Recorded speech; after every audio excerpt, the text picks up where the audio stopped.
The first question that we really want to address is the idea of, is state spending out of control? And again, I'd like for each of you to draw your own conclusions. You've certainly seen several different points of view. And then I want to add something to that, and that has to do with what are we getting for our buck?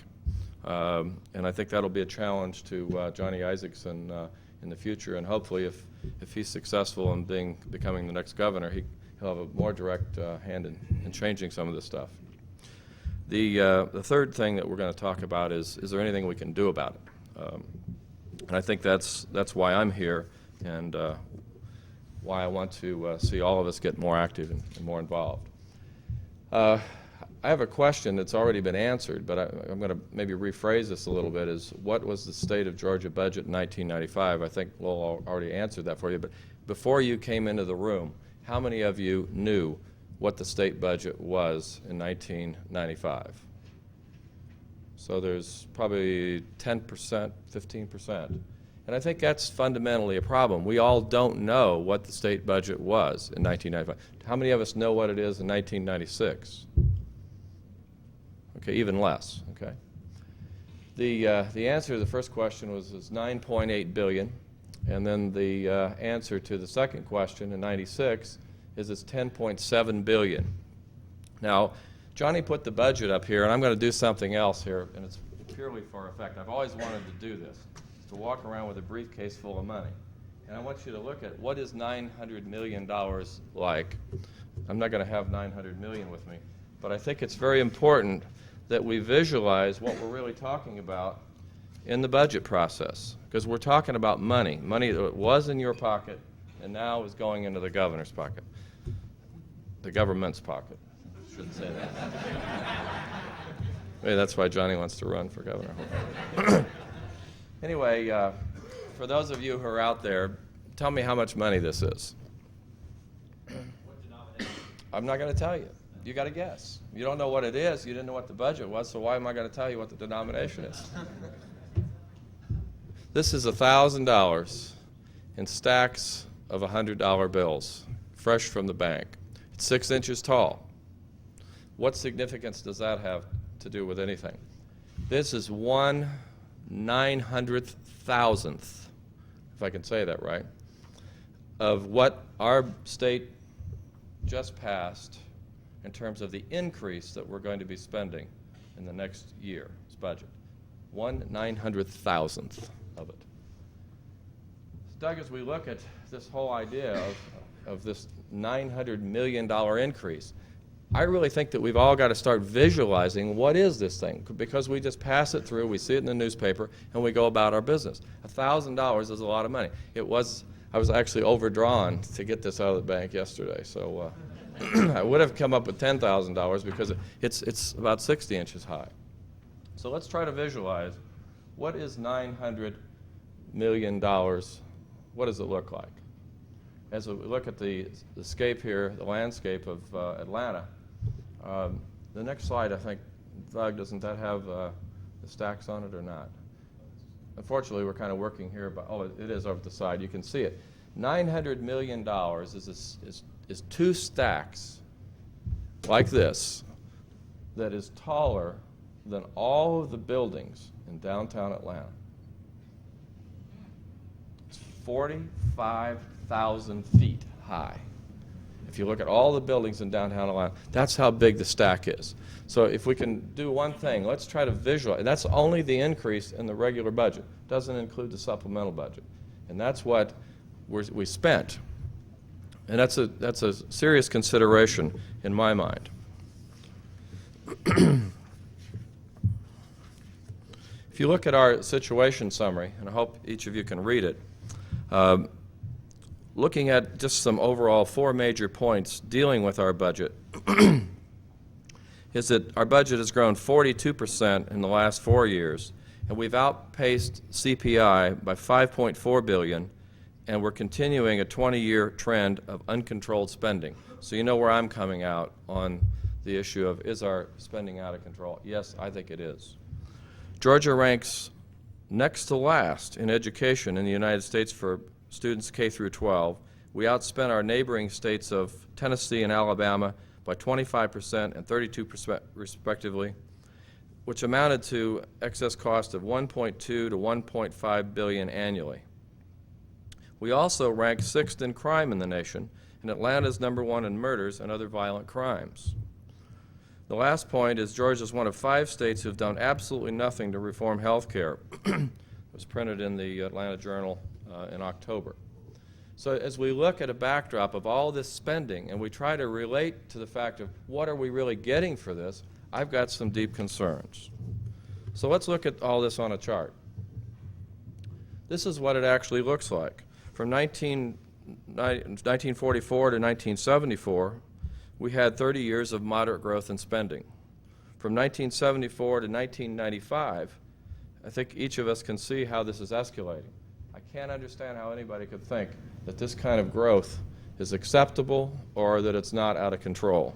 This, by the way, does not include supplemental budgets or debt. Let's look at that in perspective of some other major benchmarks. You can see the top line there is our budget increase. The next line shows what personal income increased. The next line down is CPI plus population growth. The next line is CPI. And then the bottom line, the heavy line, was what the Williams Commission, I think it was called, in 1991, said what it ought to be if we went about re-engineering and taking cost out of our business. Incidentally, if you look at Georgia's budget last year, if you looked at us as a Fortune 500 company, we would be 49th on the list. So, and then you have to ask yourself, those of us who are investors in Fortune 500 companies, and those of us who read about it would like to be investors in Fortune 500, would we select the process to run and manage our business in the government the way we would manage the company that we invested in? We sure wouldn't.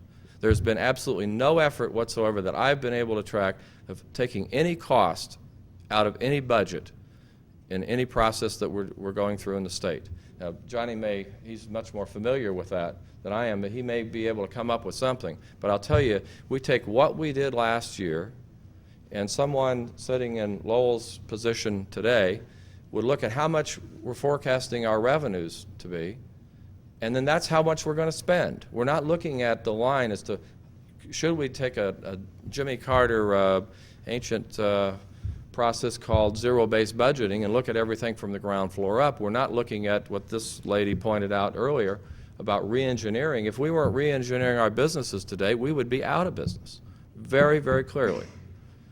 So the problem is that we're not looking at re-engineering the process. We're just adding on more and more of these things that are coming right out of our pockets.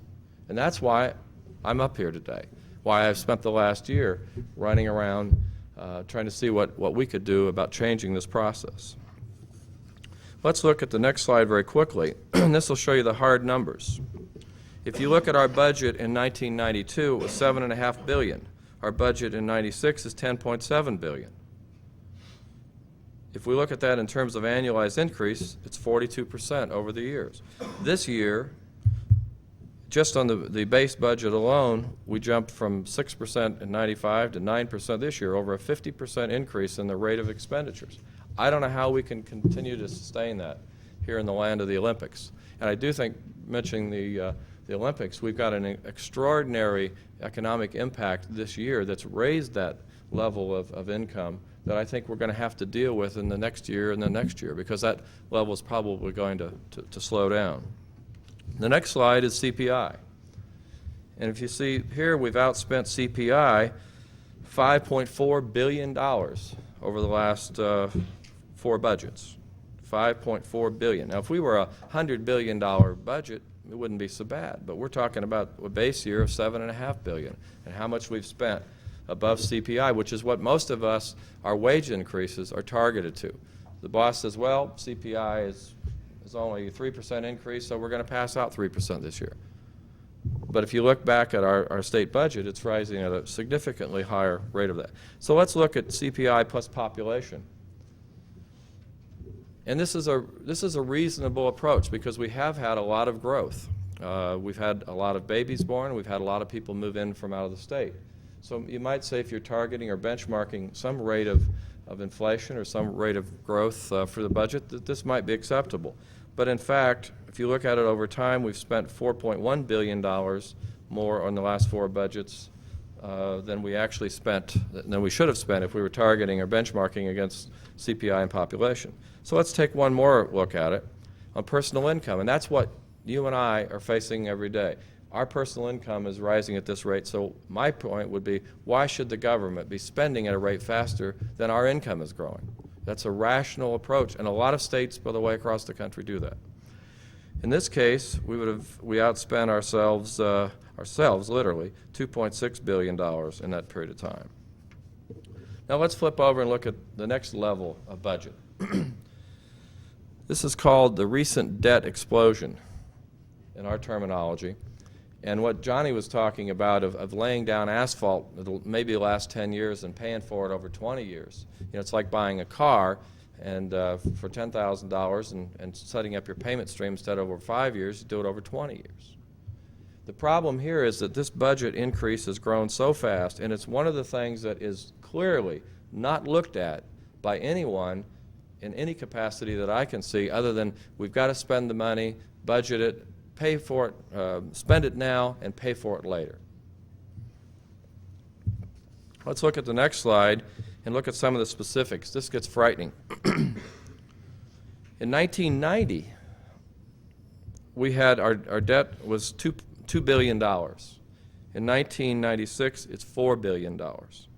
In this year alone, if you look at the second column there on increased dollars, the $535 million, that's more, almost 45% more than we spent last year in debt. And I ask you, isn't this prima facie evidence of the fact that we are spending out of control? None of our incomes increased that much last year, at least mine didn't. Let's look at the next one. And these are trends that we projected early in 1995 to see what was happening with the budgets. Again, I'm using the same point of reference and benchmarks, looking at the re-engineered budget that was put together in the Williams Commission, CPI, CPI plus population, personal income, and the state budgeting process. It happens that when you look here at the focus point there at, Doug, you might point that out, we projected that, no, up the top there on the expenditure line, we projected that it would be 10.6 billion. In fact, it was 10.7 billion. So we clearly are on that railroad track, and that's after doing, some of you college students that do regression analysis, this is what we did on all the budgets, all the individual budgets, grouped them together and shot a line up through there, and that's what's happening to us. Next slide then shows, let's go back to the Williams report, re-engineering, taking cost out of our budget. You know, there was a panel of individuals put together, and I don't know how good they were or how competent they were, how much time they spent on it, but they came up with a platform that said we're going to reduce the cost of government by $276 million on an annual basis. And we're going to take out one-time cost reductions of $160 million. Obviously, if you go back to the previous slide, and Doug, would you flip back there, this relates to that bottom line, what we're calling the the chart. This relates to that bottom line there. That's where in 1991 we put together a plan, we got everybody signed off on it, and by the way, we put some tax increases in there of about $150 million to show that as we raise taxes, we're going to lower taxes. We've heard that before, haven't we? The fact of the matter is the only thing that was effectively put in place was $150 million worth of fishing licenses and every other tax increase you could think of. And in fact, they did a great job on the $150 million increase. They actually exceeded themselves by over $100 million. So they beat their plan on the tax increase and didn't implement any of the decrease. Let's then turn to what are we getting for our $10.7 billion in 1996. Let's look at where the budget increased, back to our $900 million. Of the $900 million in the base budget, not including supplemental budgets, 82% of it was spent in 6 categories. Salary increases, K through 12 education, human resources, medical assistance, universities, and corrections. And human resources is basically what we increased the welfare contribution from the state. The medical assistance is primarily Medicaid and subsidized medical treatments. So if you look at, that's where we're spending the money. The question is, why can't we look at those 5 or 6 areas, bring in the best consultants we can find from wherever we have to get them, pay them $5, $10, $15 million apiece to study the process and fix it. But nobody in state government did a thing with any of those areas in this last term, other than they met, what, January 8th? Was it, Johnny? January 9th, and they concluded just a couple of weeks ago, and we spent all this money.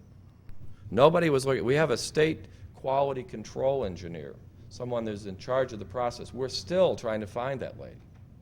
She's one person. Still trying to locate her. Let's look at our education crisis. There's been a lot said about education, and certainly we're very much in favor of changing our education superintendent, and I think we have a very capable person in Linda Sharenko now leading that area, but she's surrounded by the same old people and the same old process that she's had forever. Some of those are good, and some of them would like to do a lot more about it, but their hands have been tied. If you look at our SAT scores, clearly Georgia's SAT of 844 average is the low point in the country. And you can compare it to Alabama and Tennessee, and you can say, well, they don't test as many people as we do.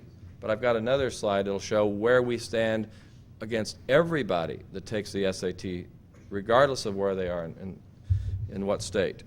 We clearly know that this data is a year or two old, but our expenditure per pupil was $5,000 per pupil in education. Alabama's is $3,700. Tennessee's is $4,000. It's 32% less than in Alabama than Georgia, and 25% less than Tennessee. Our teacher salaries, we are paying more than those two, and I'm not against paying teachers more money, believe me, but I think what we've got to do is re-engineer the budget process and the people process so we can pay them and not out of our pocket, so we don't have to continue to fund increases when we're already spending way too much to begin with. The next slide shows what I was talking about here. The U.S. average is 899 on SAT scores for all people taking the test. We rank in the bottom 2%, or 49th. If we conclude that we're in the bottom 2% and there are 50 states, that means we've got to be 49th. Our graduation rate, we graduate 64% of kids who enter the system. U.S. average is 71. We rank 45th. The dropout rate in Georgia is 14%. U.S. average is 11. We rank 45th. High school graduation, we rank 41st. And that's because we have a lot of people moving in from out of state that graduated somewhere else. The core problem that I see in our education has to do with the core courses that are taken by kids graduating from high school.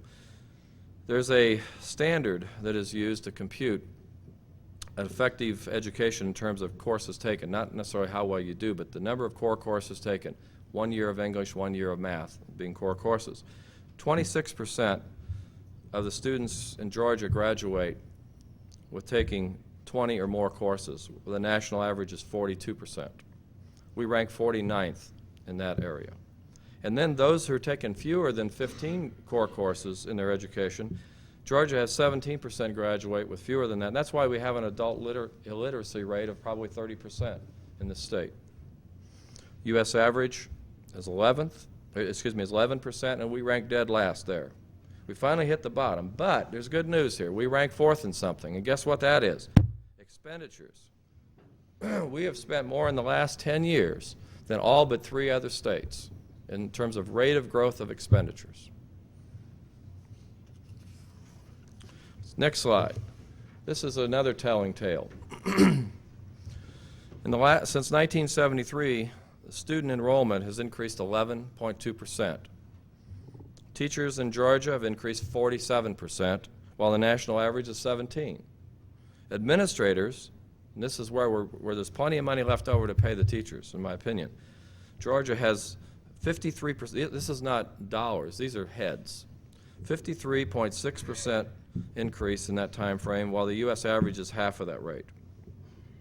In 1990, the pupil-teacher ratio was 16.7, while the pupil-staff in 1993 was 8.9.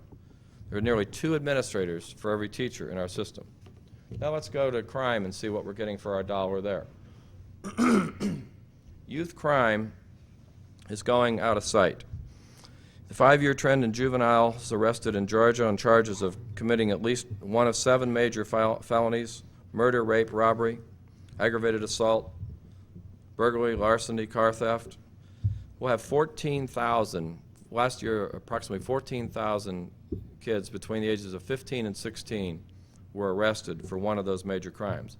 I've talked to law enforcement officials, and the best number that we can come up with is that for every one that was arrested for a particular crime, 7 other crimes of a comparable severity were committed. That means 100,000 crimes committed by kids averaging 15, 16 years of age. The question is, what are we doing about that? And I'm not talking about building more prisons. I'm talking about what are we doing in the system in terms of job creation, in terms of training, in terms of dealing with these kids early on. We've got problems. There are ways to go about it. In a panic, I called Johnny Isaacson the last couple weeks of the session. We had been working on putting a mentoring program in the state. We called it the governor's mentoring program because he brought it up in the election. He didn't have a program, but he brought it up saying we're going to have mentoring. So I'm involved in mentoring and love the field. So we got $2.5 million put together for mentoring. Guess what happened? The first cut at the budget, when the House reacted to it, cut it all out completely. So we don't have time for mentoring. When we know in our mentoring programs, we deal with 1,000 kids in Atlanta a year. 2% of the young girls who've been through the Big Brothers and Big Sister program get pregnant in their teenage years. Their sisters and their peers, it's about 68% rate. So why can't we invest 2 hours of our time a week in a kid that's growing up as a role model? Why can't we have the government spend $2.5 million in putting a real program together in the schools where we can help? And thanks to Johnny, who was able to reinstate it, we put $1 million back in, and it got, in the conference committee, it got blown back down to $500,000, but at least we got $500,000 to start the program. And next year, we'll match that, and we'll rematch it again, not with government funds, but with private funds. Let's turn here to health care. We have no leadership in health care. We have no action planned. Insurance companies are driving the system, and our quality of our system is at risk.